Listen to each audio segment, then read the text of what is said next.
Well, our idea is pretty simple. It's just if you're on the street and you'll have various like volunteers out, and then you ask somebody on the street, "What do you think of this person?" And then they'll give their opinion. And then you'd say, "What if I told you they heard voices? Or what if I told you they have anxiety? Or what if I told you they self-harmed?" And see if their opinion would change about them.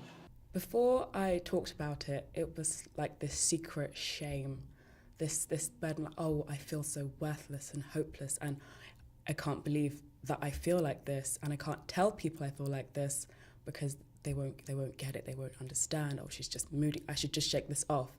I should just be better. I should just be able to do all these things. Why can't I do all these things? And you just beat yourself up and beat yourself up until you realize that this is not normal. This is not okay. This is not how I want to live the rest of my life. And it took a really long time. It didn't just, I suddenly went, okay, I called my GP. It took a life or death situation before I finally had access to some help and realized, oh, my life can get better. I don't have to feel like this. I think putting the words mental health together, it almost separates it from health itself.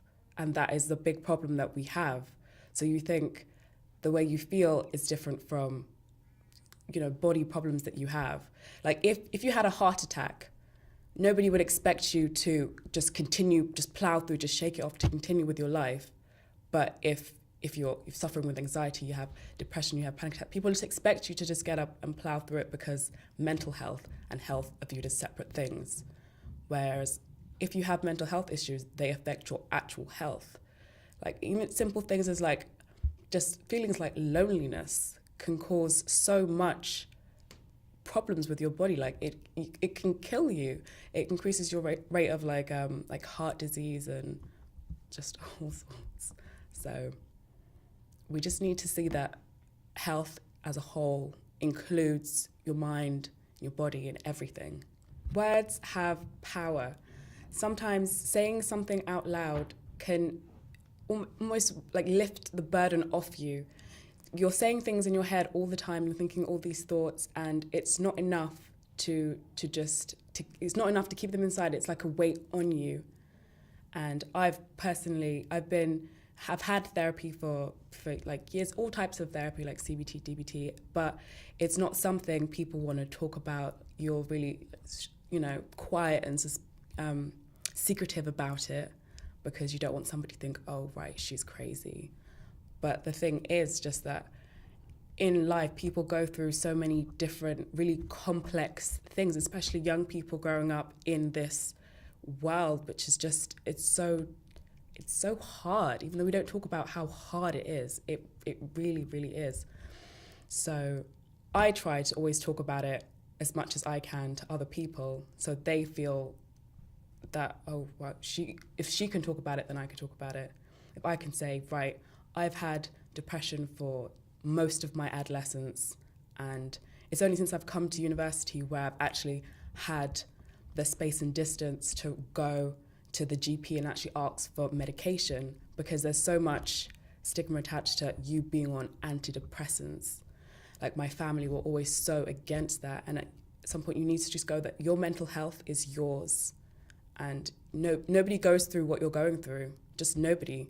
Even though your friends can sympathize and empathize, it's your job to take care of yourself and to get yourself better. So, and the more I've started to talk about it with my family, they've, expressed to me, oh, right, yeah, I've been dealing with this too. Like my grandma, my sister.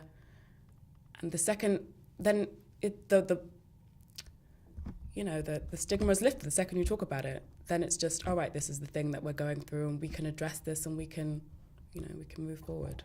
Don't wait until it's life or death, because people die every day because of mental health issues that are so preventable and solvable.